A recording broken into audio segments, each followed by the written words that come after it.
Halo teman mikir gue semuanya. Hari ini gue kedatangan seorang cendekiawan muda. Ini kayaknya mikrofon lu digeser ke tengah dikit deh bro. Oh iya. Dikit. Di sini boleh lu sambil bener-benerin, boleh kayak gue nih, biar lebih jelas suaranya. Siap. Jangan nanti suara gue yang mendominasi, karena di kehidupan kayaknya gue udah mulai mendominasi lo kan. Ya ada ketidakseimbangan posisi kuasa lah. Iya, ada relasi kuasa lah. Harus diakui lah ya. Iya, usia menentukan di Indonesia bro. Nih gue udah kedatangan seorang anak muda, cendekiawan muda, the future Indonesia Futures Intellectual.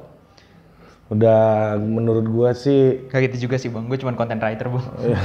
enggak lah, ini content writer kan pekerjaan bro. Cendekiawan itu julukan, gelar pemberian masyarakat lah. Gue yakin suatu hari masyarakat akan memberikan lu gelar seorang cendekiawan gitu, karena lu membaca tulisan lu, membaca gagasan lu. Menurut gue ini salah satu anak muda yang begitu deep gitu dalam isu-isu lu international politics gitu, diplomasi, defense ya. Lu cukup banyak tahu, punya wawasan yang sangat luas dalam hal itu, dan kita mungkin bisa banyak bicara dengan anak muda ini.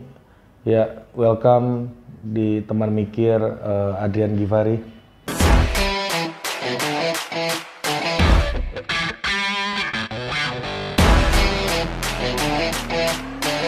Makasih bro. Ya bang. Udah datang bro. Salam corona. Salam. Karena dia pengguna transportasi publik, makanya gue agak jaga jarak sebenarnya. Kemarin gue bisa sakit juga tuh kalau misalnya lu pada pengen was-was. Iya, mudah-mudahan enggak lah. Kalau kena lu ya sekantor kena ya. Gue kalau bareng-bareng gue seneng-seneng aja bro. Jadi kita menunjukkan solidaritas kita. Janganlah bang, Pamulang masih zona aman ini. Masih Zona nyaman juga harus sekalian. Oke Ji, gue banyak kenal anak-anak HI di kampus gue. Bukan banyak kenal sih, gue mengenal cara mereka bekerja, cara mereka belajar. Lu HI kan, kuliah lu dulu ya? Iya. Hubungan internasional di UGM ya. Udah lulus berapa tahun?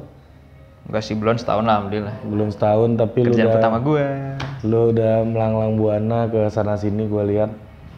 Dan gue mengenal banyak teman-teman gue, anak yang kuliah di HI. Gue tahu kalau kita jadi siswa SMA gitu ya, kalau ujian SPMB, apa namanya sekarang? UNMPTN. Nah ya, di zaman gue dulu masih SPMB, udah beda generasi kita. Iya kayaknya. udah, ini ada. Kalau emak gue tuh si Penmaru nyebutnya bro. Lu tahu si Penmaru? Tahu. Terus dulu masih zaman Eptanas kan ya? Eptanas ya. Iya. Gue masih UAN. Oh iya UN, tahun gue UN. Lu UN kan? Ntar lagi udah nggak ada nih kalau ngikut kata Pak Menteri kan? Iya, Mas Menteri. Mas Menteri. Iya, Mas Menteri. Mas Menteri kita bilang udah nggak ada itu. Tapi ya memang passing grade-nya paling tinggi ya kalau kita pakai istilah passing grade, dan highly competitive ya to entry the major ya, di banyak kampus, di banyak jurusan, di banyak universitas. Gue merasa ini adalah sebuah prestis tersendiri orang bisa kuliah di hubungan internasional Ji. Nah, kenapa itu anak HI itu begitu senang banget dengan sesuatu yang katakanlah prestisius, misalnya international conference, ikut model United Nations, lu juga ikut kan? Ya ada. Yang berbau-bau Cicip-cicip lah. internasional ya. Kenapa senang itu? Tapi internasionalnya enggak kayaknya. Internasionalnya. Buat lu yang nggak ngerti ya, gue jelas, nanti lu googling aja internasionali itu apa. Ada E-nya ya? Ada E-nya. Jokes anak fisip banget sih. Itu ada omongan bercandaan lokal, dan gue yakin banyak yang nggak ngerti, tapi lu bisa googling.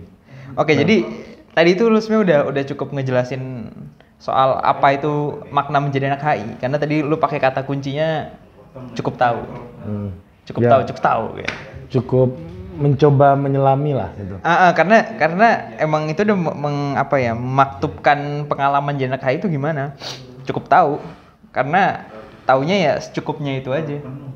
Ya. Jadi nggak pernah ada suatu, kalau buat gue pribadi yang kuliah di HI, dan gue ngomong ini tanpa bermaksud untuk tanpa mengurangi rasa hormat gue terhadap dosen-dosen gue, terhadap alma mater gue, emang jujur aja sih kayak kadang kerasanya seperti itu. Kayak ada ada keengganan gitu untuk menyelam lebih jauh, ada keengganan untuk mempelajari yang dengan kedisiplinan ilmu yang serius gitu. Makanya ketika lu bilang nyari prestis tuh karena emang gue berani bilang mungkin sekitar 75-60% dari kontennya tuh bener-bener buat penampilan aja gitu gue nangkepnya. Kayak ada prestis kan lagi-lagi ya, emang yang dikejar tuh prestis gitu, bukannya makna, bukannya ilmu. Yang dikejar tuh yang nampaknya aja, yang zohir. Zohir ya. Iya. Boleh juga nih, muke bule bos. Hati Habib, hatinya habaib nih kawan kita nih. Nah, tapi ada perbedaan kan ya, HI di Indonesia dengan di luar negeri. Kalau di luar negeri kan international studies. Kalau di Indonesia itu HI itu kan image-nya sangat elit, sangat limited group gitu ya, bukan golongan kami lu gitu kan. Padahal buat gue di sosiologi lu tuh bahan tertawaan aja tuh bos. Gue paham di UI itu emang sentimennya gitu, dan gue rasa di UGM walaupun derajatnya nggak sampai segitunya ya sentimennya juga ada kayak gitu. Ya maksud gue gini, di luar negeri itu gue melihat orang-orang yang belajar international studies itu justru image-nya lebih down to earth gitu ya. Karena mereka mencoba memahami negara-negara kayak misalnya di London tuh ada SOAS ya, School of Oriental and Asian Studies itu kan international studies kan schoolnya gitu ya. Dan mereka dianggap lebih down to earth, lebih going native gitu ya, going stranger gitu ya, ke tempat-tempat yang buat orang bule itu, gue menggunakan kata tanpa merendahkan ya, kata yang paling cocok tuh eksotis gitu ya. Sementara lu kan orientasinya lebih menjadi elit, bagian dari world class society gitu kan. Itu menarik sebenarnya. Oke, jadi karena gue ngerasa kayak di sini kita semua pada ngejar suatu kosmopolitanisme ideal gitu loh. Kayak kosmologinya beda bos. Kayak kita ngejar tuh bagaimana masuk ke istilahnya kayak klub orang-orang keren di sono gitu. Sementara mereka tuh mikirnya ya udah kita udah masuk sini, mending kita tahu yang lain dong gitu.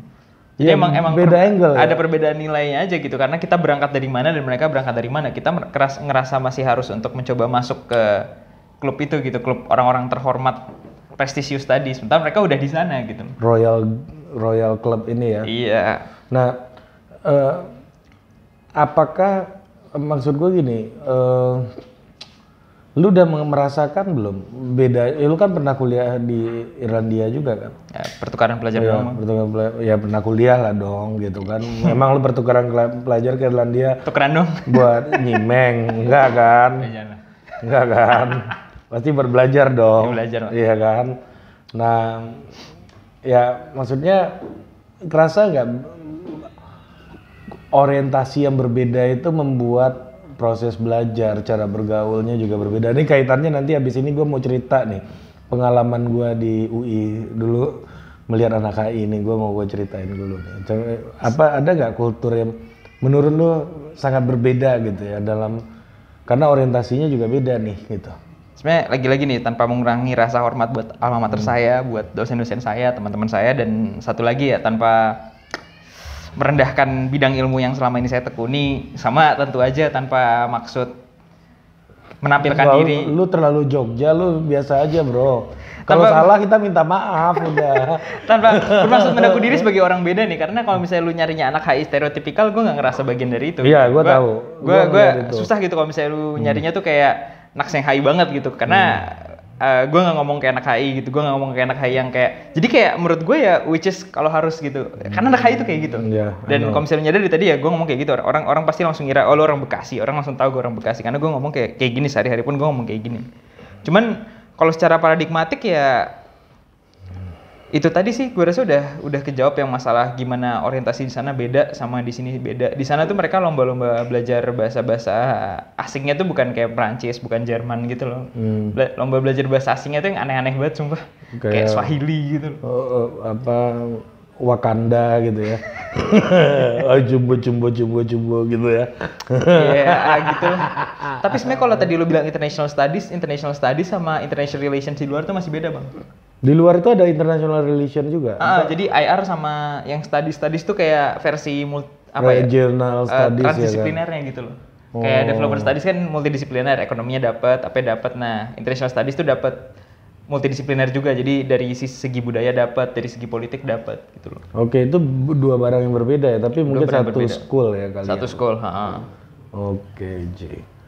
Nah, jadi gua melihat, ini gua ada pengalaman waktu kuliah kan, kalau kita ngelihat golongan lu ini anak-anak HI ini kan, kalau nongkrong di pelataran gitu kan, golongan-golongannya ngetik gitu kan, ngobrol di antara mereka itu yang agak-agak terkenal tuh kayak macam Iman Usman sekarang tuh kan, anak HI gitu kan. Mereka tuh kan kalau ngumpul di pelataran gitu ya, ngobrolnya di antara mereka itu pakai bahasa Inggris gitu kan. Gitu kan. Sementara kita nih anak-anak kampung ini kan bahasa Inggrisnya nggak terlalu bagus gitu ya, nggak terlalu bagus. Nah jadi suatu hari gue itu blessing banget tuh waktu itu dapat ada kawan gue antropolog. Sekarang udah jadi antropolog, dia udah selesai PhD-nya, dulu waktu itu masih S1. Dia pertukaran pelajar kayak lu ke Irlandia, dia orang Jepang. Pertukaran pelajar ke Indonesia. Oke. Nah sekarang kawan ini udah ahli soal Sumatera Barat dan bahasa Minangnya sangat fasih hari ini. Nah jadi waktu itu dia ke Indonesia, gue iseng aja kan lewat di antara anak-anak HI itu. Univ di sananya apa Bang?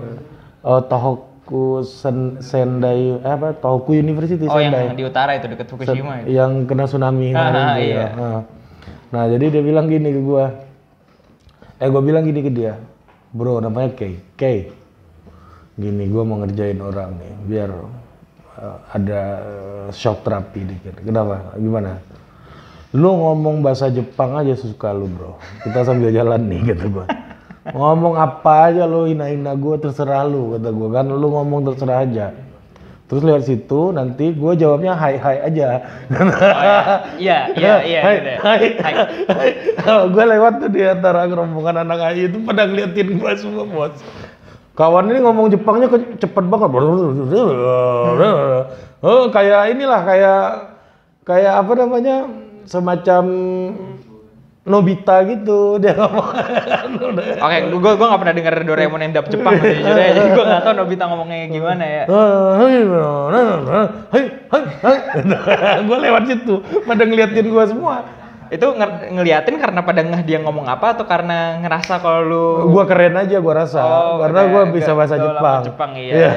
Padahal enggak, ini by design semuanya gitu. Jadi memang gua ngerasa ya gua ngelihat ada perbedaan gitu ya antara lu dan banyak orang-orang HI yang gua kenal gitu ya, yang mereka ya secara bacaan pun lu merasa nggak anomali lu di antara teman-teman lu di kampus. Ya. Kan gue pernah tuh ngikutin lu sama anak Fakultas Ekonomi UI, siapa namanya? Yang lu berantem balas-balas. Oke, pertama itu bukan anak ekonomi, itu anak hukum. Kedua dia nggak ngerti ekonomi. Nih, ya, tapi lu bahas ekonomi kan? Iya, tapi di garis bawahi aja ya, tolong garis bawahi. Ini kalau siapa namanya? Saudara VR nih, gue sebutnya saudara VR nonton. Lu sebut dong namanya dong. Oh iya, gue sebut aja. Ini kalau saudara Vincent Ricardo nonton, nih gue Adrian yang dulu. Iya. Ya, sebut dong namanya siapa? Vincent Ricardo. Dia anak. Nih, Kang YouTube juga nih sebenarnya. Kang YouTube juga nih sekarang. Oh, dia YouTube juga. Iya, YouTuber aktif itu. Dia udah jarang nulis, jadi udah kagak bisa gue balas-balas lagi. Kan gue bukan YouTuber. Oh iya ya, lu udah jadi vlogger sekarang. Oh ya, sekarang ya. Ini bersama Total Politik. Total Politik, total hancur. Jadi gimana? Lu merasa nggak anomali nggak bacaan-bacaan lu? Gue ngikutin nih anak HI sama anak hukum berantemnya di Indo Progress ya lo waktu itu ya? Kagak. Di mana? Dia waktu itu masih punya situs sendiri, Numbers. Lu? Gue ngirim tulisan gue di Medium sama di. Medium ya. Pokoknya ya? website zin gitu kan lo naikin kan. Iya medium sih soalnya yang bisa nggak ada editornya kan di situ. Jadi cepet, itu absurd banget sih yang itu. Ya apa sih enggak sebelum kita ke perdebatan lu itu merasa nggak lu ada perbedaan? Yang enggak juga sih, gue juga ngerasa kayak ya emang demen baca aja sih bang. Kayak ada yang ada apaan gue baca gitu biasanya. Dan kalau bahwa kemudian itu akhirnya sampai ke isu ekonomi, kemudian sampai ke isu hukum tuh karena emang biasanya kebutuhan gitu. Jadi ya IPK lu berapa lulus kemarin? nggak acibat nih pertanyaan ini. Nggak apa-apa. Jelek IPK gue bang. Kalau bagus kita kasih tahu bro. Kalau jelek gak usah. Kita kan biar channel gua ada inspirasionalnya dikit ya, gini dah, gitu loh. Alhamdulillah aku melatih udah gitu. Ini dia nyaris perfect IPK-nya. Jauh cuy, jauh. Di UGM tuh yang lulusan terbaik IPK itu 398 dah itu aja dah. Angkatan gua 398. Dia dekat-dekat itulah. Gua jauh demi Allah jauh dari situ. Oke. Biar kayak ini loh ya channel gua. Inspirasi gitu kan. Wah, tokoh panutan gitu ya. Ternyata Indonesia yang leaders ya. Ternyata anak akuntan ini IPK-nya nyari sempurna gitu kan. Tapi enggak. Alhamdulillah enggak. Biasa aja, Bang. Oke, Ji. Gimana ceritanya lu mau berdebat waktu itu, Ji? Cerita awalnya gimana, Ji?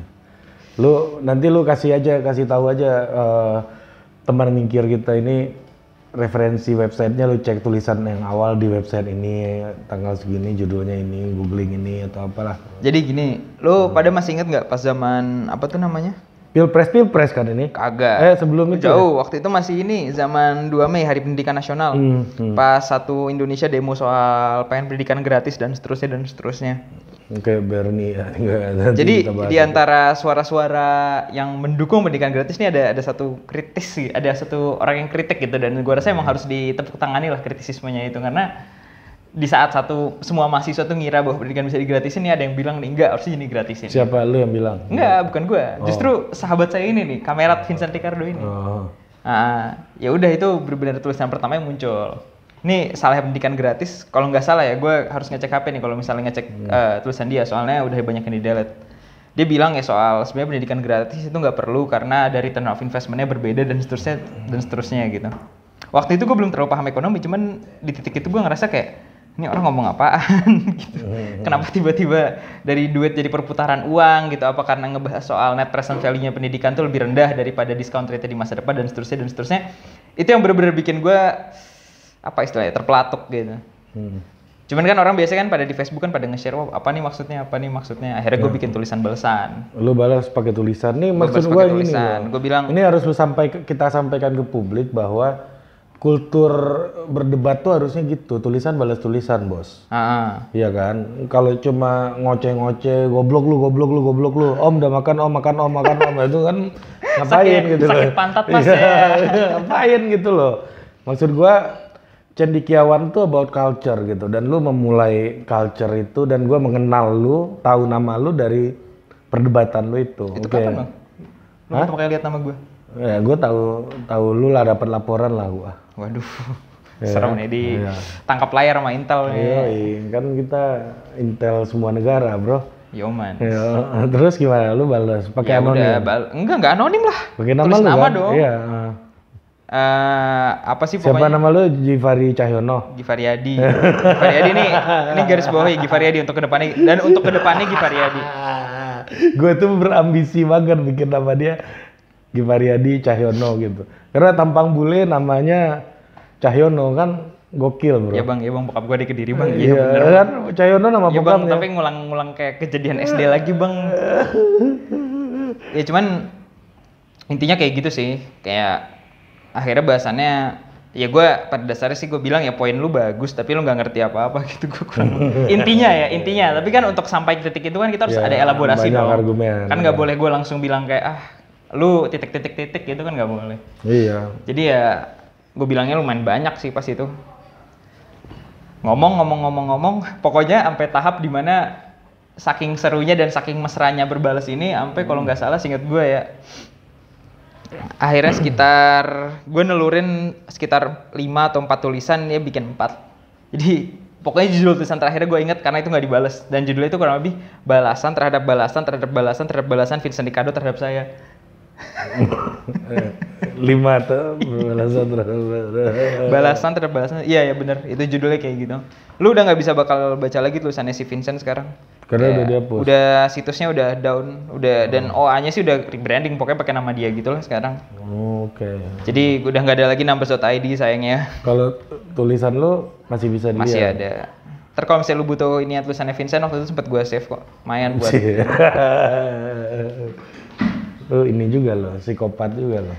Gak lah. Ngumpulin bukti-bukti. Gue tuh bukan cendekiawan bang masalahnya. Gue cuma terpelatuk doang pas itu. Soalnya pas Enggak, maksud gue gini, cara lu itu cara intelektual. Ya kan gue nggak pernah ketemu sama anak ya, masa gue samper ke FHU. Enggak, jangan. Kalau enggak kan biasanya komen-komen di Facebook aja, bro. Oh. Dan lu melakukan itu menurut gua untuk generasi muda hari ini itu sangat langka gitu loh, orang melakukan dengan metode yang kayak begitu gitu. Nah, oke Ji, gua mau ke tema yang lebih substantif nih. Lu kemarin pernah lu nulis skripsi lu soal apa kemarin? Indonesia Vietnam perbandingan institusi ketenaga kerjaan. Nah, ini kaitannya kan kita lagi omnibus law nih ya. Omnibus law dan baru berantem kemarin. Nah, lu bisa ceritain nggak bedanya? Kenapa sih pabrik-pabrik kita makin banyak yang pindah ke Vietnam? Jadi sebenarnya gini, soal masalah laporan pabrik pindah ke Vietnam tuh banyak kan dikeluarin sama Apindo gitu. Mereka ngerasa kayak wah ini pabrik sepatu pindah lagi ke kemana? Haipong gitu. Nike pabrik, ya paling. Nike. Kualitas di sini nggak sebanding, buruh terlalu mahal, perusahaan nggak bisa mecat dan seterusnya. Tapi kayak soal masalah itu tuh sebenarnya masih tentatif sebenarnya. Kita nggak tahu volume perdagangan kita yang sebenarnya lari ke Vietnam, dan walaupun gue udah ngeriset soal itu, gue bener-bener nggak nemu kayak berapa banyak kapital yang masuk yang udah ada di Indonesia ya, bukan yang potensial masuk Indonesia, tapi udah ada di Indonesia, tapi kemudian kabur ke Vietnam gitu, kita nggak tahu. Pada faktanya ketika pasar dalam negeri Indonesia itu sebenarnya udah cukup besar gitu untuk orang investasi di Indonesia, jadi sebenarnya soal itu kita nggak usah terlalu khawatir. Penduduk kita 250 juta, Vietnam cuma 90. Kalau misalnya mereka untuk menyediakan buat pasar domestik, jauh lebih ekonomis buat perusahaan-perusahaan untuk ngebangun di Indonesia daripada di Vietnam. Dan kalaupun mereka harus pindah, mereka milih untuk bukannya pindah ke Vietnam, tapi pindah ke daerah yang UMR rendah. Misalnya kalau lihat sekarang banyak industri di Banten sama Karawang udah mulai direncanain pindah ke Jawa Tengah, ke Kendal, Salatiga. Ada kawasan ekonomi khususnya. Dari Surabaya juga mulai ke tengah juga. Mulai ke tengah. Jadi emang itu istilahnya kita kalau di ekonomi tenaga kerjaan tuh ada gradiennya gitu. Mereka bakal ngikut di mana biaya produksi rendah. Cuman karena melihat bahwa lebih efisien produksi di Indonesia pada dasarnya, karena pemasarannya juga di Indonesia, jadi mereka mungkin abis Jawa Tengah UMR naik, mereka bisa pindah ke entahlah ke Morotai, ke Bolang Mongondo gitu-gitu lah. Kendal itu yang Singapura yang resmi waktu itu ya, yang Perdana Menteri Lee Hsien Loong datang ya? Gue lupa. KEK-nya kayaknya iya. Oke. Tapi kalau secara perbedaan inherentnya sih satu. Di Indonesia serikatnya tuh banyak, di Vietnam cuma satu. Itu sih kalau misalnya yang faktor utama kenapa kenaikan UMR-nya tuh relatif lebih terkendali daripada di Indonesia. Iyalah, satu lah, negara komunis bro. Kayak Korut, tim bolanya cuma 2. Militer sama serikat pekerja. Iya. Tapi bisa masuk Piala Dunia bro. Oke, gue baru dengar sih yang gitu. Jadi mirip sama situasi ini ya, mirip sama situasi apa tuh? Red Star sama Partizan ya? Persis. Ya. Atau apa tuh namanya? Kayak lokomotif sama Sparta. Sama CSKA. CSKA ya. Iya. Ini memang kalau di Korut memang 2 doang. Liganya nggak ada bro, itu doang berdua, udah tanding aja berdua. Liga Tarkam doang. Iya, 2 itu, kalau gua nggak salah ya. Kirain tapi tiap kota aturan ada dong bang, kayak di kota mana ininya apa sama apa gitu, enggak ya? Setahu gua cuma 2 itu. Militer sama serikat pekerja. Gokil ya. Bosan banget sih. Nah terus pindah ke tengah dan ngikutin ini. Nah apa rasionalisasinya dia pindah ke Vietnam? Jadi kalau misalnya ketika pindah ke Vietnam sih faktor gedenya yang dari gue lihat banyak kan logistik sama spesialisasi. Jadi berapa negara tuh emang punya spesialisasi khusus yang karena mereka ada investasi teknologi di situ lebih menguntungkan buat perusahaan untuk pindah ke sana. Contohnya makanan kaleng itu nyaris semuanya diproduksi di Thailand. Walaupun mungkin bisa diproduksi lebih murah di tempat lain, tapi ada istilahnya namanya economies of scale gitu. Apa nama perusahaan paling gede di Thailand? Charlotte Pokpan ya apa? Iya itu benar-benar pemegang pangan temen gue tuh.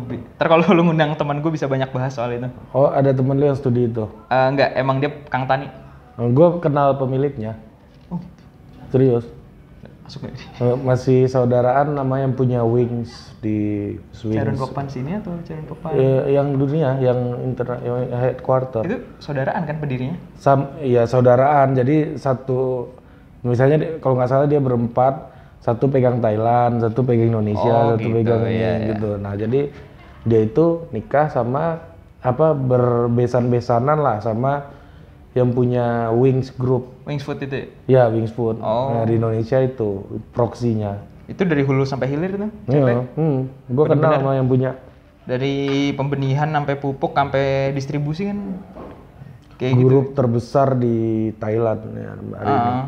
Salah satu grupnya ya? Iya, terbesar tuh. Kayak apa ya di Indonesia terbesar sekarang Jarum kali. Iya Jarum, Nah, Sampurna. Kayak itulah di Thailand mereka. Nah terus pengalengan makanan Atau spare part mobil. di Thailand. Onderdil kan banyak kan bikin produksi di Thailand. Terus dia warehouse-nya di Vietnam. Karena logistiknya dianggap lebih mudah kalau di Vietnam. Itu sih kadang faktor yang nguntungin tuh emang logistiknya. Iya karena waktu tunggu pelabuhan mungkin lebih cepat di sana. Kalau kan di sini kan dulu lu ingat nggak? Rizal Ramli ngambil apa tuh tuk buat buka lagi jalur kereta pelabuhan itu loh. Oh iya. Nah, jadi Perasaan baru ditonton tadi tuh. Tanjung Priok kan cukup lama ya ininya. Apa namanya waktu tunggunya. Jadi logistik kita memang sangat bermasalah ya. Itu faktor banget sih sebenarnya. Kayak biasa tuh emang cara pengusaha ngukurnya sepaham gue juga ngelihat dari waktu tunggu dibandingin antara pelabuhan ke pelabuhan gitu loh. Jadi kayak kadang tuh ketika kita ngerasa masalahnya besar di skala di mana harus diselesaikan pakai legislasi yang efek ke tenaga kerjaan, kadang-kala tuh masalahnya tuh benar-benar terjadinya tuh gara-gara apa istilahnya? Hambatan-hambatan kecil di proses produksi. Iya, gitu. hambatan teknis lah. Hambatan teknis yang spesifik kan sebenarnya. Apa yang membuat pemerintah Vietnam bisa cepat gitu ya dalam membenahi sektor logistiknya mereka menurut? Gue nggak bakal ngomong di luar keahlian gue sih, tapi ya menurut gue emang pertama secara geografi udah mendukung gitu, deket dari sana deket. China ya. Terus kedua emang dia tuh punya dua poros pertumbuhan yang sama-sama bagus sebenarnya. Jadi kekuatannya kurang lebih seimbang antara orang yang bikin di Hanoi sama di kota Ho Chi Minh tuh kurang lebih seimbang. Kekuatan logistiknya. Jadi maksudnya karena dua daerah ini membuat poros ekonominya sendiri. Ho Chi Minh sama Hanoi. Jadi untuk kemudiannya mereka memperbaiki infrastruktur di kedua kota ini benar-benar masuk akal dan ekonomis. Berarti mereka punya dua kutub utama ya berarti. Kalau kita kan Jakarta, Medan, Makassar gitu ya kalau Tapi kita. tentu aja kalau secara ukuran jauh semua sama Jakarta. Jakarta jauh di atas. Kalau di sana tuh kutubnya tuh seimbang gitu. Jadi gua ngerasa di sana insentif untuk perbaikan logistiknya tuh lebih ada. Karena nggak ada keunggulan tertentu untuk mengutamakan Hanoi di atas Ho Chi Minh City dan sebaliknya. Oke.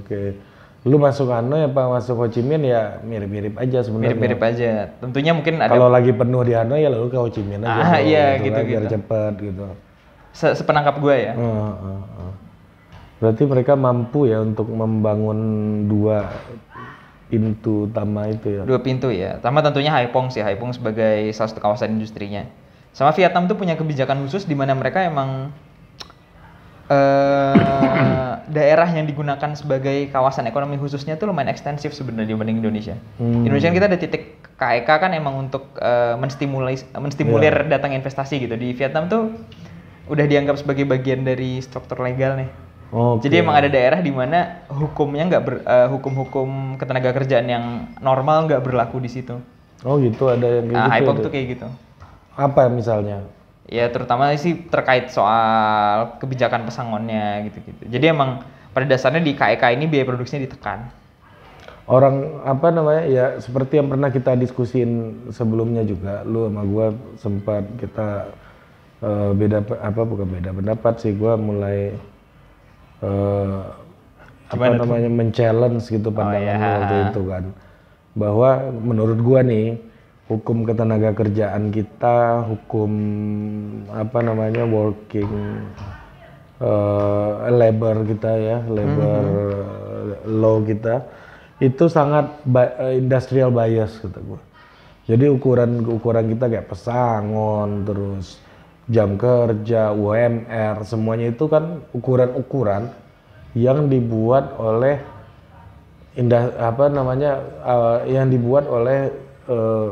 industri gitu ya. Ya kan, manufacture lah lebih spesifiknya lagi.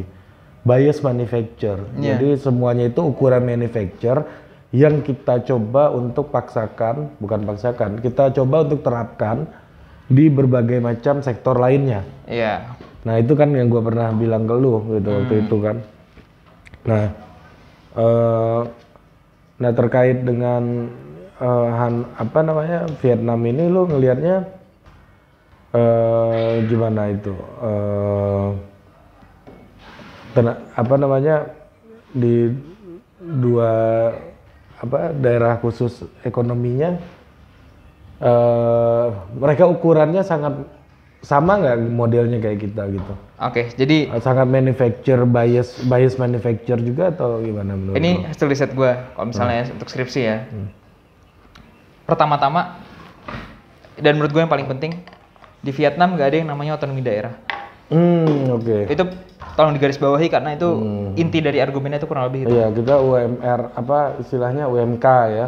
Jadi nggak ada, kalau di kita kan regional kan. Itu kan diatur sama namanya Dewan Pengupahan kan. Nggak ada Dewan Pengupahan di Vietnam.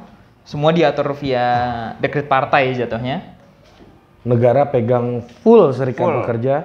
Negara pegang full serikat pekerja dan semua bentuk perubahan terhadap UMR itu harus lewat ACC-nya pemerintah pusat. Itu sama sekali nggak ada cara lain. Dan Vietnam tuh ngebagi soal daerah mana yang UMR-nya berapa, itu bergantung sama bergantung sama yang mereka sebut sebagai region gitu. Ada region 1, 2, 3, 4 di Vietnam. Kalau bahasa kita itu rencana RT RW-nya, rencana tata ruang dan wilayahnya lah ya. Jadi kurang lebih secara garis besar region 1 tuh ngerujuk ke daerah-daerah yang UMR paling tinggi. Itu di kota Hanoi dan di kota Ho Chi Minh-nya. Dan region 2 itu makin jauh dari pusat kota, region 3 makin jauh lagi, dan region 4 tuh mencakup nyaris seluruh pedesaan Vietnam. Oke. Dan kalau kita kan kurang lebih gitu, kita pasti nunjukin lah gradien UMR kan bergantung sama kebutuhan hidup layak ya. Itu kan beda-beda setiap kota. Misalnya gue beli ayam geprek di sini tadi 30.000, beli di Jogja cuman 13 gitu misalnya. Sedih banget. Itu ayam beneran bro. Ayam tilus katanya. Cuman itu tergantung kehidupan hidup layak. Kalau di Vietnam hal-hal kayak gitu nggak ditentuin lagi sama Pemda, itu benar-benar ditentuin sama pemerintah pusatnya. Daerah pedesaan cuman berapa dan daerah kota berapa. Tergantung regionnya dia di mana gitu. Tapi cuman ada 4 itu aja. Jadi artinya ketika pun ada diferensial itu nggak terlalu tinggi perbedaannya. Oke. Kedua, kita jomplang banget kan kita. Bisa jomplang banget ya. Jakarta Karawang aja lebih tinggi daripada Jakarta kan, Bro. Itu kalau dari sepembacaan gue juga, kalau kita ngelihat kenaikan UMR paling drastis itu selalu terjadi di tahun pilkada. Jadi itu emang siklus pilkada tuh ngefek banget. Sampai Jokowi harus ngeluarin peraturan presiden di mana Dewan Pengupahan tuh ditransfer dari wewenangnya kabupaten dan kota ke provinsi. Jadi mereka jadi kurang begitu rentan terhadap tuntutan untuk kenaikan UMR tadi. Biar nggak terlalu berubah-ubah semuanya, jadi pengusaha sakit kepala juga kan, uncertain kan. Iya, niatnya emang naikin kepastian gitu kan. Yang kedua, Vietnam tuh mengenal namanya upah minimum sektoral. Jadi itu bergantung sama profesinya dan bidang apa. Jadi untuk industri ada sendiri, untuk industri manufaktur ada sendiri, untuk pertanian ada sendiri dan seterusnya. Jadi kita nggak ada itu ya, nggak ada sektoral ya. Kita rata. Iya. Itu yang kita diskusikan kemarin kan sebenarnya kan. Dan Vietnam bisa ngelakuin itu karena mereka punya satu perwakilan untuk setiap profesi. Jadi mirip-mirip zaman Orba lah, ada Soksi. Golongan ya. Ada golongan gitu kan, ada utusan golongan ya namanya. Utusan golongan. Gitu. Ya gitulah. Dulu Bapak W yang menjadi utusan fraksi TNI dan Polri, bos. Oh, Ini dia strong banget dia waktu itu. tahun berapa? Ya 97 apa 98 itulah. Enggak, itu udah rangkap jabatan jadi Menhan apa dia lupa gua, pokoknya dia pernah situ lah intinya. Nah, terus ada utusan golongan ya, utusan profesi ya masing-masing. Nah, terkait dengan apa yang kita bahas kemarin itu, masalahnya di mana? Kalau itu manufacture bias atau industrial bias, masalahnya sektor industri kita itu cuma tumbuh sekitar berapa? 4% ya. 4% ya. 4% dan sekarang itu juga sektor industri kita itu dari tahun 2001 itu sebesar hampir 30% dari PDB, sekarang itu cuma sekitar 19%. Iya. Iya kan? Nah, apalagi ditambah dengan gejolak corona segala macam hari ini itu dengan pertumbuhan ekonomi yang diprediksi. Terus Amerika nyabut status khusus Indonesia kan. Jadi negara berkembang gitu. Dari negara berkembang. Dari negara berkembang jadi negara yang maju. Ya kondisi itu kan makin diperburuk dengan pertumbuhan ekonomi yang ya sekitar 4%, bahkan ada yang memprediksi di bawah 4% sekarang. Itu drastis sih, sekarang 5% pun udah jelek sih sebenarnya untuk Indonesia ya. Dan maksud gua adalah gimana caranya kita mengatur semua sektor sementara ukuran yang kita pakai itu adalah ukuran yang minority nih, karena industri itu manufaktur kecil, tuh kan? minority relatif terhadap yang lain. Iya, terhadap sektor lain gitu. Tapi ukuran dialah yang kita pakai gitu untuk bias mereka gitu loh. Jangan-jangan ada pekerjaan yang sektor tertentu yang minimalnya harusnya lebih tinggi daripada itu gitu misalnya, karena kaitannya sama ideas, creativity dan lain-lain gitu. Itu menurut gue udah bukan masalah kayak berapa hal yang nggak bisa diukur pakai upah sih soal itu, karena yang berubah kan lagi-lagi relasi apa namanya, dipekerjakannya relasinya gimana gitu. Jadi kan kalau misalnya di literaturnya emang ada namanya SER. SER tuh Standard Employment Relationship, yaitu tadi ada gaji, ada pesangon, jam kerja anggaplah masuk jam 9, keluar jam 5. Itu mungkin yang menjadikan rujukan yang lu sebut sebagai industrial bias tadi gitu. Tapi emang pada faktanya bentuk kerja itu berubah. Gue kerja di sini misalnya tadi masuk jamnya beda-beda dan seterusnya. Jadi ya kalau buat gue sendiri mungkin agak sulit. Mungkin tapi gue rasa pembuat kebijakan tuh udah mulai menyadari bahwa pada dasarnya bentuk kerja itu berbeda-beda. Tapi kalau dari gue pribadi, gue masih ngerasa bahwa industri manufaktur atau seenggak-enggaknya yang orientasinya ekspor tuh masih penting dalam pembangunan gitu. Setuju. Menurut gue tuh ada peran yang gak tergantikan dari situ. Ya setuju. Tapi ya nggak, problemnya yang kita bahas adalah ukuran untuk semuanya dipakai baju mereka gitu. Itu yang gue selalu kritisi dengan logik UMR, terus logik soal pesangon gitu. Bukan gua nggak setuju sama pesangon, tapi misalnya kalau manufacture, orang kerja di manufacture mereka dapat pesangon, kesepakatan hukumnya kayak gitu ya mereka harus dapat gitu. Tapi ada pekerjaan tertentu yang misalnya resiko kerjanya nggak terlalu sebesar itu, terus mereka punya relasi untuk jadi lebih independen di masa depannya lebih cepat kan. Kalau buruh di pabrik kan proyeksinya kan jangka panjang gitu ya maksudnya. Iya kan, kalau kayak gua jadi buruh di pabrik kan relasi gua sama orang di luar kan jadi berkurang, bos. Karena kerjaan gua yang ada di depan tangan gua aja. Sementara kayak lu misalnya kerja di sini jadi cendekiawan gitu ya. Lu bisa kenal banyak orang yang bisa juga jadi kan pesangon itu kan ideasnya soal garansi ya. Jadi oke, gue mulai nangkap. Jadi pesangon tuh dianggap sebagai kompensasi terhadap peluang yang lu nggak dapet kalau lu kerja di pabrik gitu maksudnya kan ya, kurang lebih gitu kan. Ya sebenarnya kalau lu ngebingkainya kayak gitu ya juga sih ya, bisa sih. Gue sepakat sih kalau misalnya bingkainya kayak gitu-gitu itu soal ketidakpastian masa depan gitu. Itu kompensasi karena selama lu kerja di situ lu nggak bisa cari kerja lain gitu. Iya, kalau lu kan masih bisa, lu misalnya kerja di sini lu wawancara sama kedubes Australia gitu kan misalnya ya.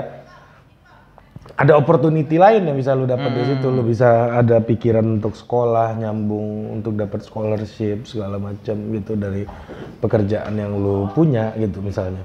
Jadi maksud gua mungkin di pabrik itu nggak bisa mereka dapatkan kesempatan-kesempatan kayak begitu. Makanya pesangon jadi penting. Ini menurut gua ya gitu.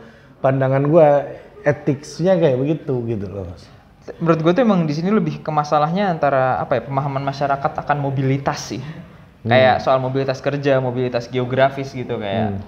Emang apa istilahnya, trade off-nya tuh antara kepastian sama peluang gitu kan.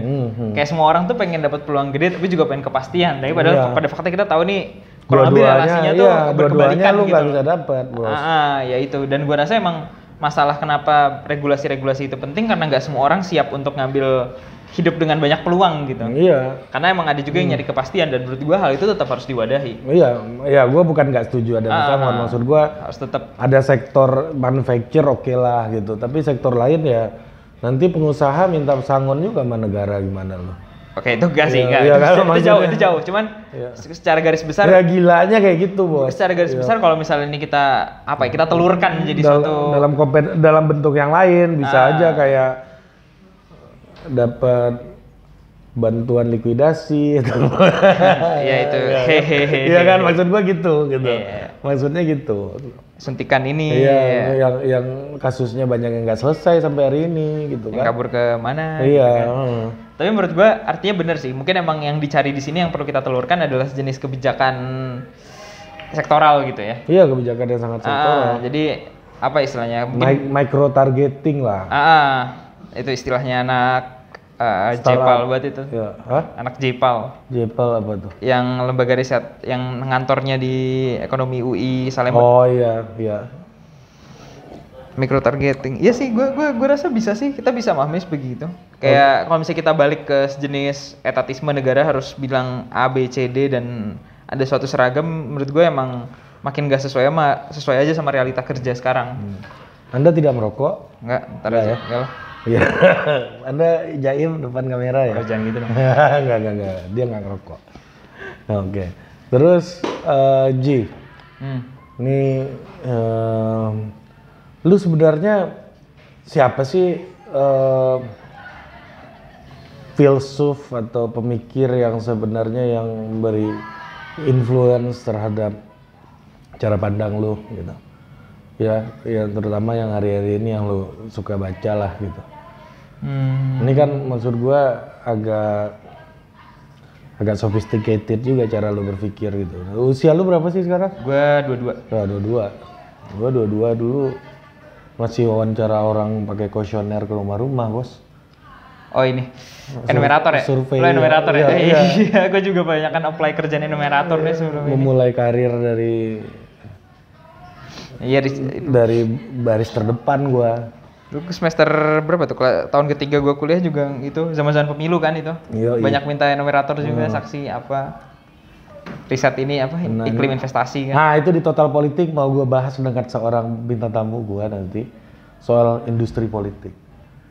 Nah, ini bagian dari industri politik. Industri politik. Iya, politik itu sebagai industri. Nanti gua akan bahas di podcast Politik. Gue memilih untuk membingkainya sebagai komunitas kebijakan.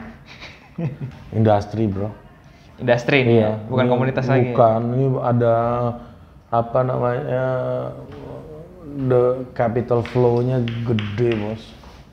Jadi bukan cuman tempat orang ngomong gitu kan. Bukan, politik itu industri bagi gua. Buat gue industri. Kalau nggak industri nggak mungkin ada inovasi, bro. Jadi secara standarnya industri politik, lu udah industrialis ini artinya, industrialis politik kan? Iya, industri ini udah. Kita proyeknya produk mass production kok.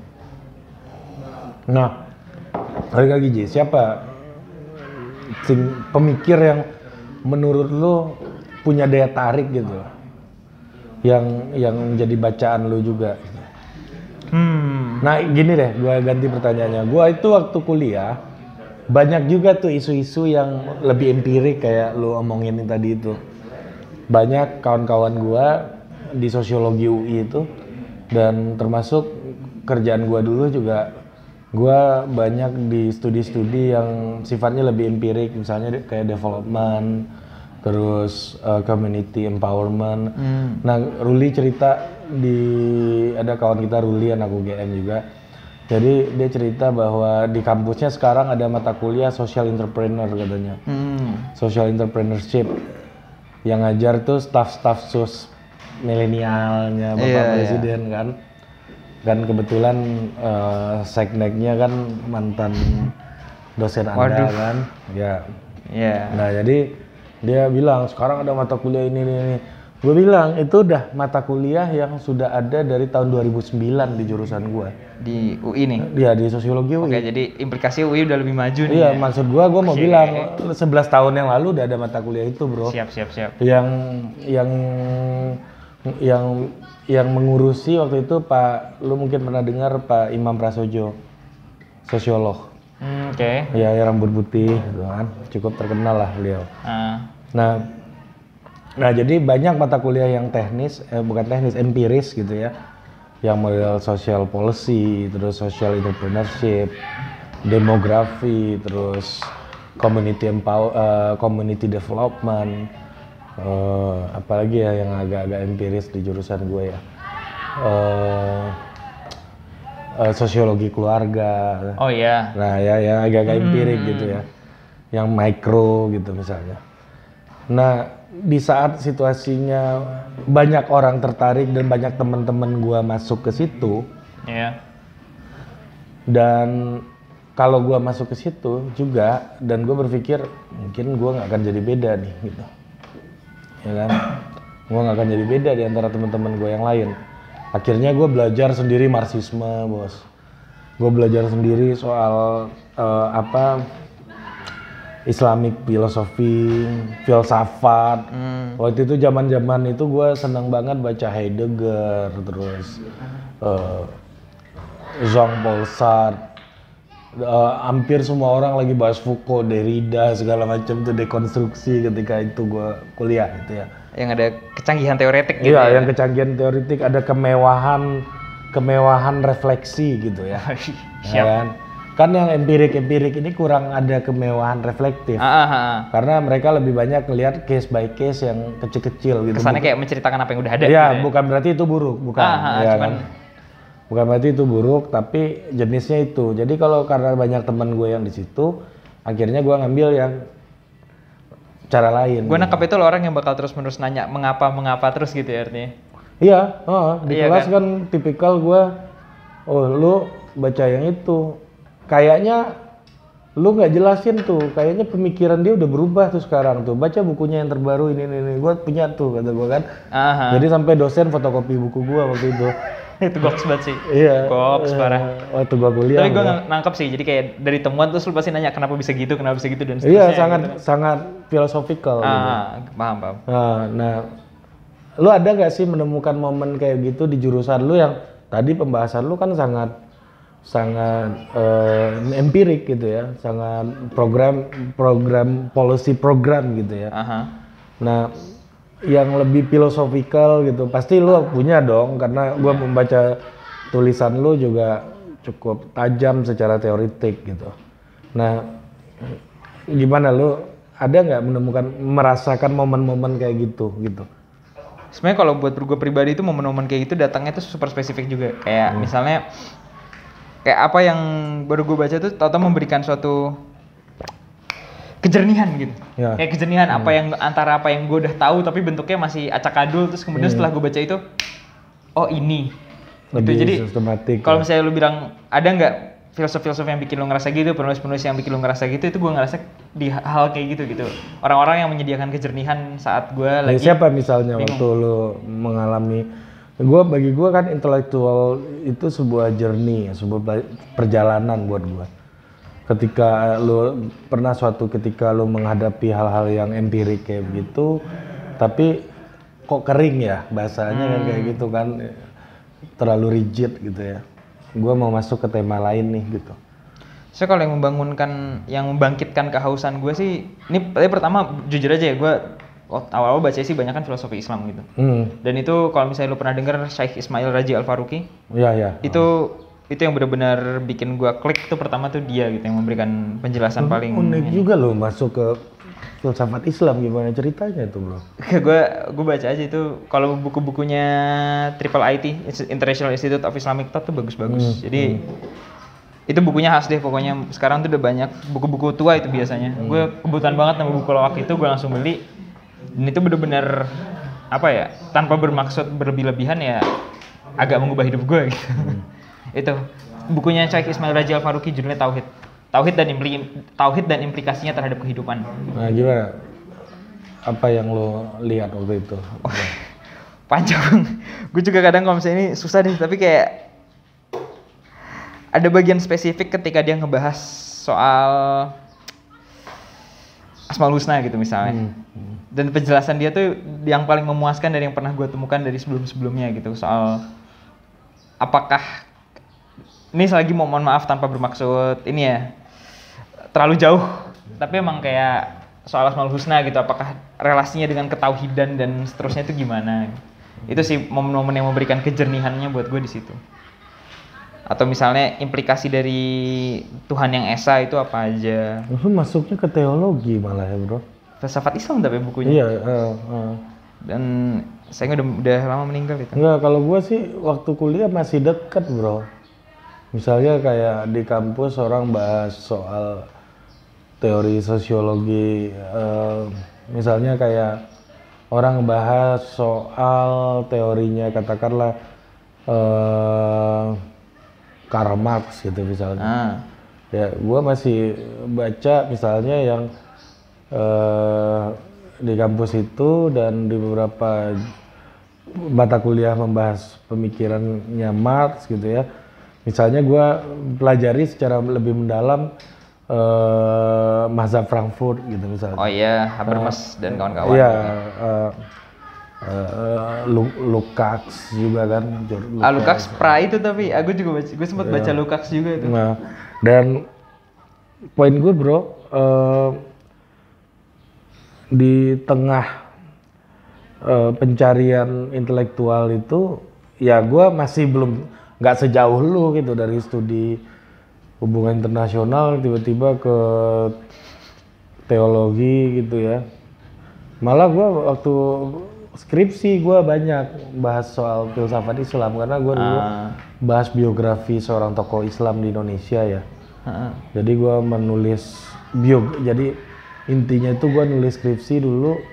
Gue pengen menulis biografi mengkaji biografi secara sosiologis gitu, kira-kira kayak gitu. Iya. Nah jadi karena ini tokoh Islam gue mulai belajar soal misalnya Ibnu Taimiyah, terus Rashid Ridho, terus Muhammad Abduh gitu-gitu. Ya Muhammad Abduh sampai ke yang sekarang misalnya siapa Hasan Hanafi gitu. Oh iya. Terus banyak lah ya yang sekarang kayak siapa? Udah lama gue nggak belajar itu Arkun gitu misalnya. Kesini ada Arkun yang orang gue lupa Suriah atau Maroko sih dia? Maroko ya kalau Maroko ya? Maroko kan? Sampai ke sini misalnya gue mulai baca yang agak lama juga Muhammad Iqbal puisi-puisinya. Oh iya. The Father of Pakistan kan, dan sampai ke ujung-ujung lagi gue belajar soal Fajrul Rahman. Iya. Ya kan, the founder of Fazlur loh. Iya Fajrul, neo modernism. Karena pas lu ngomong Fajrul gue keinget orang lain, figur lain. Bukan itu Jubir itu bos. Abang kita itu, abang kita bro. Nggak, gue masih dekat lah bro. Lo kenapa sejauh itu sih lo masuknya ke wilayah? Oke deh, ini kalau misalnya yang ini aja ya. Ya kenapa sejauh itu aja sih pertanyaan gue. Kesel banget. Iya, kalau HI itu ya minimal yang masih deket lah, misalnya kayak jujur lu baca masih di level kayak Cardoso, Dos Santos gitu iya, sih. Iya. apa itu kan teori dependensi iya, kan. yang masih ya itu, tapi kan itu nggak mainstream di kampus bro, belajar iya. belajar kayak gitu. Wallenstein gitu ya, Gandalf, terus ya itu kan masih nggak mainstream tuh, nggak mainstream tapi masih dalam keluarga besar HI iya gitu. masih dalam keluarga itu gitu loh. Enggak, masih Cardoso sampai siapa Paul Enrique Cardoso kan yang menjadi presiden Brazil. FHC kan Ferdinand Fernando Henrique Cardoso, FHC singkatannya dia. Iya, presiden Brazil kan dia. Presiden Brazil, dia pas sebelum Lula. Iya. Dan dia juga profesor di Harvard kan. Nah, maksud gua itu kan nggak mainstream sebenarnya di jurusan lu. Maksudnya yang gua kira yang lu mau bilang tuh kayak lu jangan lengkap banget lah bro gitu. Iya, maksud gua itu kenapa lu kejauhan kayak karena momen kejernihan. Gua sih expect gua tadi lu mungkin gua seneng Slavoj Zizek gitu kan, masih agak dekat lah gitu. Ya, Zizek tuh gue baru taunya kayak tahun terakhir kuliah kali yang bener-bener gue mulai baca doi. Iya. Oke deh kalau misalnya yang gini deh yang. Enggak, maksud gue gue nggak mau lu mengubah pilihan lu. Enggak gue ubah. Soalnya itu gak cuma satu bang buat gue. Karena gak cuma satu, itu aja kan. Iya iya. Karena gak cuma satu. Kenapa bisa sejauh itu? Dan itu the top of mind, your top of mind loh. Karena pertama teks HI itu banyak kan kering gitu. Kayak lu baca Waltz, lu baca Keohane, lu baca gitu, itu kering gitu. Itu bukan teks yang menggelorakan semangat perlawanan. Nggak perlawanan itu kayak semangat berpikirnya tuh bagus gitu, bagus. Kekhalifahan, enggak. Cuman kering aja gitu loh, bukan bacaan yang dikala senggang, dan kadang-kadang emang kerasanya itu kayak setelah sekian kali lu berbicara soal ini kepentingan nasional dan negara-negara dimotivasi kepentingan nasional tuh nggak lebih jauh dari itu gitu. Elaborasi teoretiknya tuh nggak pernah sejauh yang figur-figur yang lo bilang tadi gitu, terutama dari mazhab-mazhab yang gue pelajari. Dari keluarga sosial. Kan paling kan di HI konstruktivis, realis gitu kan. Yang paling jauh tuh sekarang yang lagi ngetren tuh ada HI feminisme sama teori kritis. Ya, itu yang itu kreatif, itu baru-baru sekarang kan. Itu yang di zaman gua dulu belum diakui itu.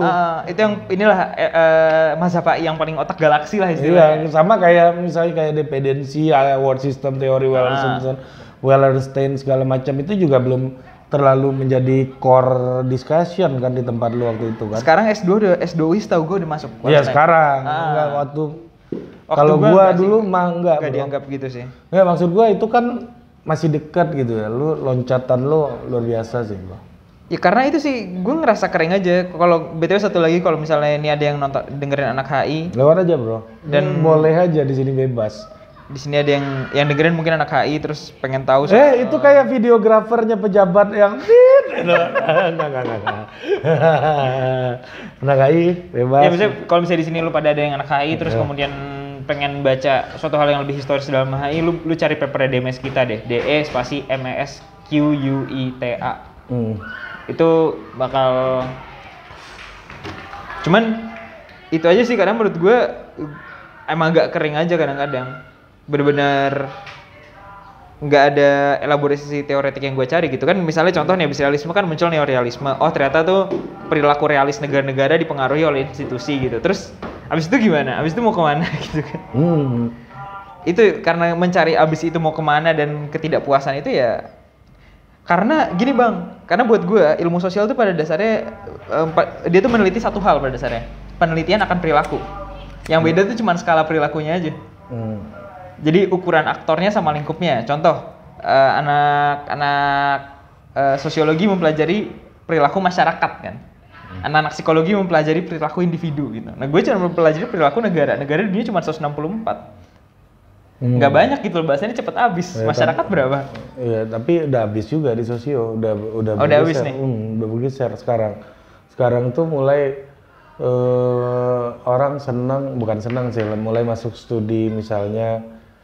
Lu pernah dengar dia menyebut dirinya politikolog, namanya Bruno Latour. Pernah dengar. Ada bukunya beberapa yang sangat terkenal tuh on global warming apa gitu. Down to Earth judulnya. Down to Earth, sama satu lagi itu We've Never Been Modern. Nah, jadi yang kedua menarik judulnya. Iya. Lo harus ceritain lagi abis ini. Nah, nanti itu di tema yang lain kita diskusiin tuh buku. Nanti Lu googling aja, ada di internet kok bukunya. Siap. Nah, tapi intinya udah mulai problematikanya melihat sosiologi itu udah mulai berpikir kayak gini, bro. Kok kita mentok ini? Banyak perubahan-perubahan di abad ke-21 ini justru dipicu oleh non-human agent. Oke. Terus. Jadi dia mulai masuk ke pembahasan soal non-human agent. Misalnya kayak internet. Oke, iya. Gue pernah baca deh yang ada judulnya itu sosiologi smartphone. Mirip-mirip gitu nggak sih? Ya mungkin dia salah satu alirannya Latour lah. Dan di dalam itu banyak lagi paradigmanya, ada yang Marxism, ada yang macam-macam. Tetapi intinya sih kayak Latour itu dia bicara soal misalnya ya kayak Fordism muncul, mulai social interaction mulai berubah gitu. Misalnya juga ada dia contohin, dia ngomong soal global warming. Iya. Ya kan, ini kan narasinya itu adalah ini alam nggak bisa lu kontrol, bos. Ya kan, dia punya logicsnya sendiri. Iya. Jadi itu independen gitu dari manusia. Jadi gimana sih logicsnya non-human agent ini mulai mempelajari itu yang berimplikasi terhadap ya seperti yang lu bilang tadi, perilaku. Jadi mulailah sosiolog itu berpikir soal teknologi, soal yang gue bilang tadi, isu soal global warming. Ada kutipannya Latour itu sangat menarik di Down to Earth itu, tapi gue lupa persisnya kayak apa.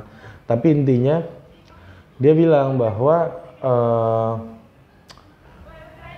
dia salah satu orang yang nggak percaya global warming, bro. Dalam artian gini, dia nggak percaya global warming, itu buatan manusia. Maksudnya gini. Ini orang Denmark bukan sih? Bukan, Prancis, bro. Itu orang Prancis. Prancis kan agak nyeleneh gitu cara pikirnya. Iya. Jadi dia bilang gini, bro. Dia nggak percaya nih manusia yang mengakibatkan global warming. Kok manusia sehebat itu? Oke. Nggak mungkin manusia sehebat itu. Oke. Bisa bikin dunia ini panas gitu. Jadi artinya tesis dia tuh justru ini pada perubahan perilaku bumi aja. Jadi gue nangkepnya emang tesis dia tuh antitesisnya antroposentrisme gitu ya. Iya kan? Lu coba lihat deh, namanya Bruno Latour. Itu gokil sih dialektikanya sebenarnya. Iya, jadi perdebatannya dia mendebat semua ahli dari UN, World Bank, segala macam tuh. Jadi dia bilang, nggak mungkin manusia sehebat itu. Bisa apa kita cuma debu kok gitu. Dibanding bumi yang maha yang maha besar ini gitu ya. Dengan perilaku lu bisa mengubah semuanya, nggak mungkin katanya. Ini lagi bumi aja lagi aneh aja katanya. Nah, artinya apa? Lu bukannya harus menyalah-nyalahkan orang, tapi lu harus lebih deep mempelajari bagaimana behavior dari bumi ini gitu. Oke. Nah, jadi karena dia akan berubah terlepas di manusia ngapain atau enggak. Iya. Dulu juga ada meteor gitu kan. Iya kan dulu. Iya, meteor tuh bukan gara-gara dinosaurusnya kebanyakan ngapain. Iya, nggak kebanyakan ngapain, nggak gara-gara manusia purba humbo gitu ada meteor enggak. Asap kan ya, asap, meteornya kepanggil gitu. Iya, memang itu perilakunya semesta kayak gitu waktu itu gitu loh. Indie banget bahasa Bang. Kenapa? Semesta ya, kopi senja, bro. Ini kopi. Perilaku semesta. Nah, di luar udah senja, sore udah jam gitu. 4. Iya oke, bisa sih. Itu ngingetin gue sama satu lagi tuh karya satu profesor ilmu politik Denmark, tapi gue lupa namanya. Nah makanya gue kayak siapa namanya yang orang Swedia yang terkenal anak kecil yang dapat Nobel. Oh Greta, iya. Coba? Greta Thunberg. Nah Greta Thunberg. Aduh kata gue kan, ini beda sama Latour nih. Omongan dia ini beda banget sama Bruno Latour. Itu antitesis ekstrim ya? Ekstrim bos. Cerminan berkebalikan gitu. Iya. Iya. Menarik tuh. Ya kalau misalnya Latour tuh kurang lebih perubahan iklim tuh terjadi karena semua kecuali terjadi karena semua hal kecuali manusia. Iya, manusia nggak sehebat itu. Jadi kecuali manusia. Kalau Greta Thunberg tuh terjadi karena itu perilaku kita. Hanya manusia gitu. Iya, kalau Panji itu kawan gue percaya bahwa itu perilaku manusia juga. Oke. Ya lu alam ini udahlah, udah settingannya udah kayak begini udah gitu. Ini mungkin lagi tahunnya aja, lagi sial hidup di alam kayak begini gitu. Nah jadi yang harus dilakukan manusia bukan apa-apa tapi memahami perilakunya, dan ketika perilaku bumi kayak gitu ya, lo harusnya kayak gimana? Itu mirip sama argumennya Nassim Nicholas Taleb sih bang. Tahu kan Black Swan? Iya Black Swan. Iya kan gitu juga kan. Pada dasarnya kan bukan masalah sekarang penanggulannya gimana, tapi lu gimana menciptakan lu adapt aja masyarakat anti fragility-nya gitu loh. Yang mengurangi kerentanannya dari situ tuh gimana gitu. Iya kayak corona misalnya. Itu kan nggak ada perilaku kita yang salah, bro. Oke, itu gue bisa menolak lah soal itu kalau enggak, gue bisa berdebat sama lu gitu. Misalnya orang bilang kan itu dari kelelawar. Pindah terenggiling karena ada di tempat yang sama pasar hewan kayak pasar hewan itu. Apakah di hutan nggak mungkin itu terjadi, bro? Secara frekuensi interaksi enggak? Jadi ketika dikumpulin di tempat yang sama artinya ada peningkatan frekuensi interaksi, itu aja sih.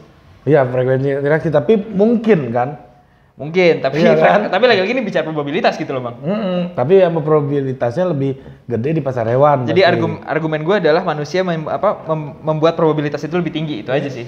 Iya, tapi kan tanpa lo sadari, tanpa lo apa-apain juga kemungkinan itu untuk muncul juga ada kan? Ya ada. Nah kira-kira Latour pikirnya kayak gitu. Iya itu kayak argumennya in the end of the day it can still happen gitu kan maksudnya. Iya di akhir hari itu tetap aja ada kemungkinan terjadi seterusnya. Di manusia ini gitu ya, yang membuatnya harus terjadi hari ini gitu loh. Iya. Bisa aja itu terjadinya mungkin 2 tahun, 3 tahun lagi. Nah, kita yang bikin terjadinya hari ini gitu.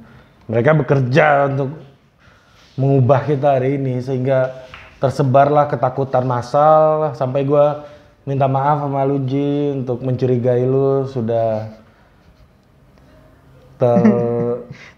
terjangkit suspek gitu. Mudah-mudahan enggak. Kalaupun iya kita sekantor nih. Semua diisolasi nih. Bang Pablo solidaritas ya Bang. Gitu ya. Siap. Ini kayaknya udah lama nih bro. Berapa lama nih? Oh 1 jam lebih bro. Sumpah. Keasikan banget nih ya. Iya enak banget nih. Jadi karena boleh ngerokok, ngopi, ngomong ngalur ngidul, ini beda banget sama Total Politik. Oh iya. Kalau Total Politik kan serius, harus gua research gitu. Iya. Kali ini enggak bro. Gua enggak research soal lu enggak. Yang gua tahu-tahu aja. Ya kalau gua ngomong ngacak adul ntar sama pemirsa di rumah kan. Kalau Total Politik gua research kan.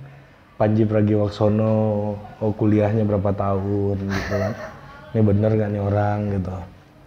Omong kosong aja itu gitu. Lagi-lagi ini ya kemahirannya pewawancara ya. Iya research karena kita masuk ke sana udah siap gitu. Ya kan gue basisnya researcher. Itu enaknya kalau kita pernah bekerja sebagai researcher bro. Jadi ini intelektual ya bang ya? Hah? Intelektual. Iya researcher aja. Sebagaimana kata temen gue nggak bisa nulis kata intelektual tanpa intel sih. Jadi pernah suatu hari mak gua ini cerita lain lagi nih. Ada 2 cerita sebenarnya tapi gua share di sini 1 aja. Gua gua ditanyain sama keluarga calon mertua gitu waktu itu. Hari itu pekerjaannya apa gitu. Terus adik ipar gua jawabnya gini, intelektual. Tapi kan ya itu yang ngelihat keluarga mertua lu gimana ya maksudnya cocok banget sih bang. Enggak ini yang enggak paham itu gitu. Oh iya. Ya ceritanya yang enggak terlalu paham intelektual apaan gitu. Sampai kebiasaan menjelaskan kayak begitu ke anak gua bawa-bawa tuh misalnya ayah ayah kerja apa? refleksi kata gua. Itu masuk TK bahaya tuh, Iya. Bang. Kalau ditanyain, Bang. Apa itu refleksi apa ya gitu kan, Nah. refleksi apa gitu kan. Sama kadang-kadang gue ketemu senior gue kan di mall gitu, gue lagi bawa anak gitu. Beliau ini mentor ayah gitu. Anak gue masih 2,5 tahun bro. Terlihat pas PAUD gimana ya. Apa itu mentor? Oke, makasih udah ngikutin teman mikir. Nih, makasih juga buat Givari Adi Cahyono. Lagi Ya. ulang lagi. Sudah Ulang aja terus. Bersedia gue wawancara. Sebenarnya nih wawancara hari ini tuh gue iseng aja karena baru beli tripod ini bro. Flexing. Ya, jadi buat ngetes tripod aja sebenarnya. Jadi yang lo dengerin dari tadi adalah karena gue lagi ngetes tripod aja. Ya, sampai jumpa di teman mikir selanjutnya.